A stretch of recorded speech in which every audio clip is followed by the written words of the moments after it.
Disney's Adventure Stories.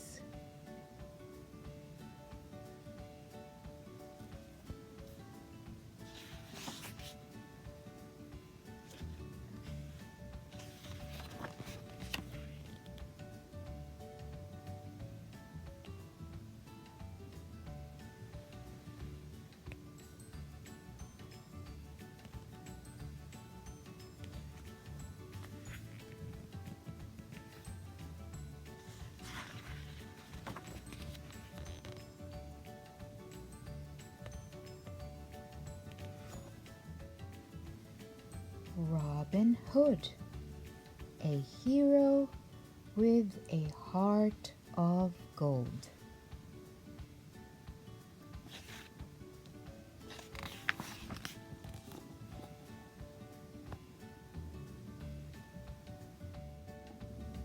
For a long time, Robin Hood and Little John had lived like bandits, but they were guilty of only one crime.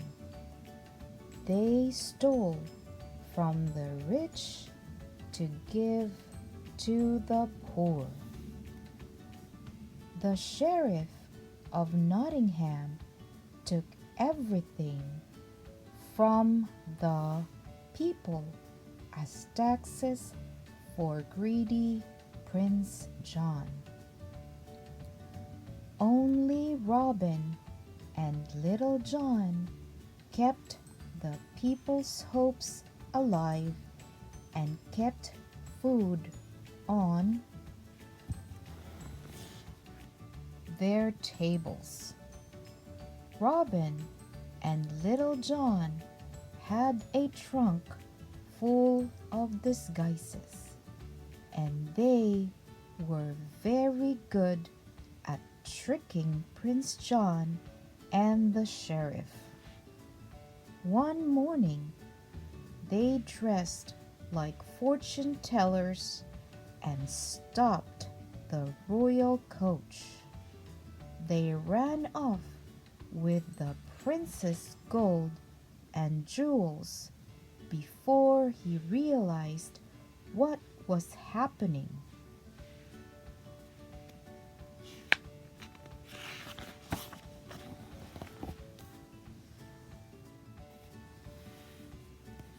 Of course, this made Prince John furious. He wanted to catch the outlaws, so he set a trap. He announced that a great archery tournament would be held at the castle, knowing that Robin Hood would not be able to resist. Robin was the best archer in the land, and the winner would get a kiss from the lovely Maid Marian. And so, disguised as a stork, Robin entered the competition. Little John had also devised a clever disguise. He wanted to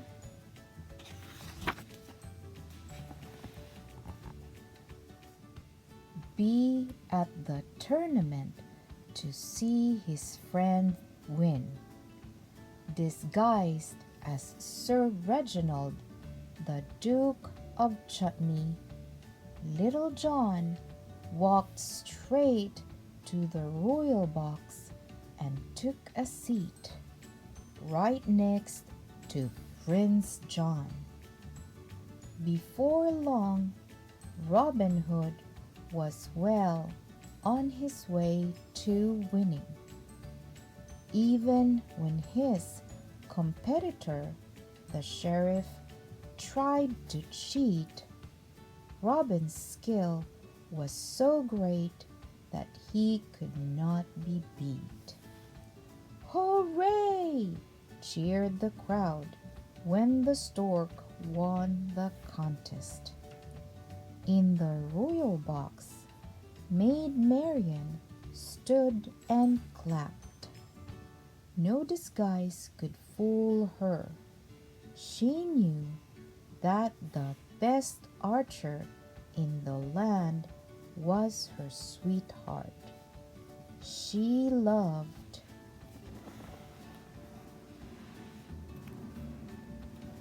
Robin Hood with all her heart. "Bravo!" said Prince John. But as the stork bowed before him, the prince ripped his costume with a sword.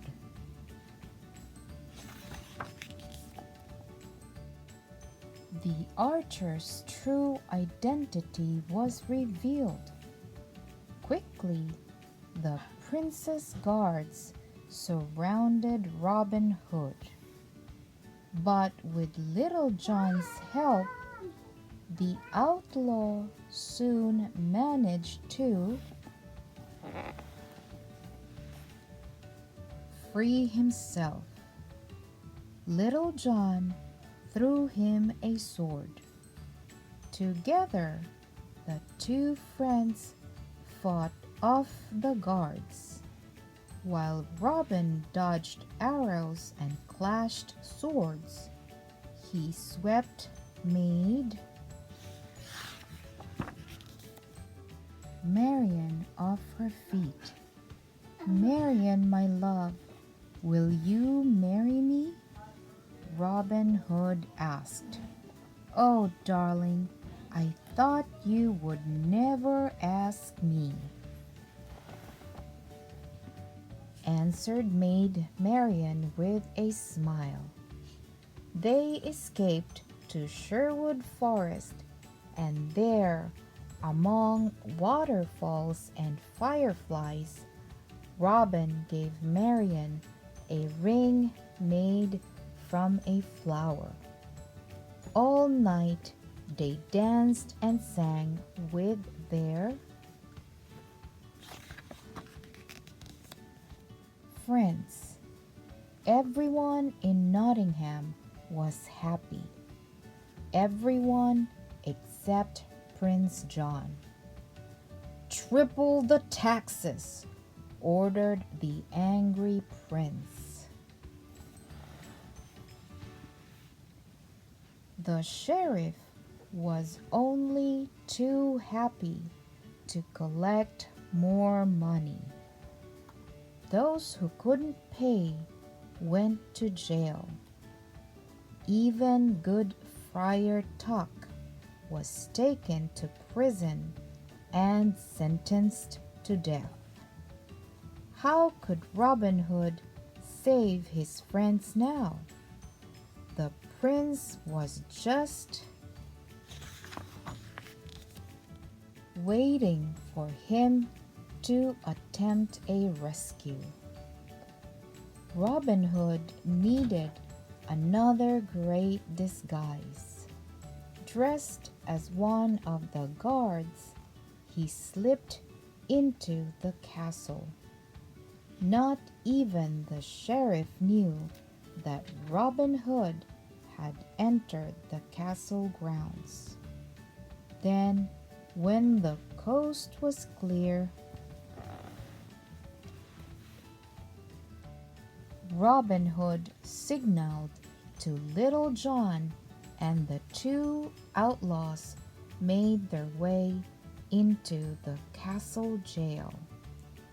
While Little John freed the prisoners, Robin found the gold that the sheriff had collected from the townsfolk. He was almost finished sliding the treasure bags to Little John when Sir His, the prince's advisor, saw him. Before long, all of the guards came running, and the sheriff was hot on Robin's tail. "Get going, don't worry about me," Robin said to Little John and the freed prisoners. The sheriff chased Robin into the castle tower. His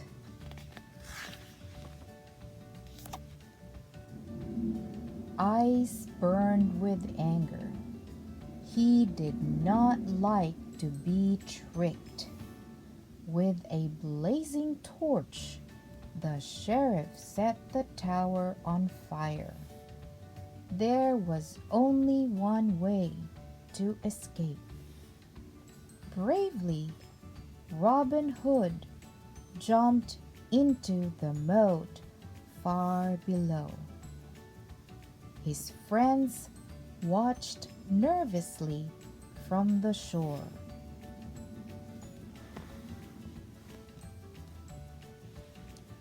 Hoping that Robin Hood was all right.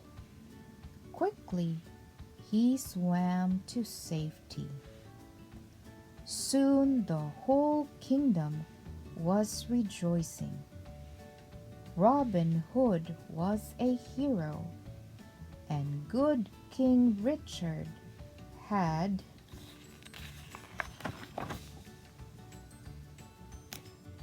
returned to rule the land. At their wedding, Robin Hood and Maid Marian sealed their future together. It was a day of peace and joy in Nottingham. The end.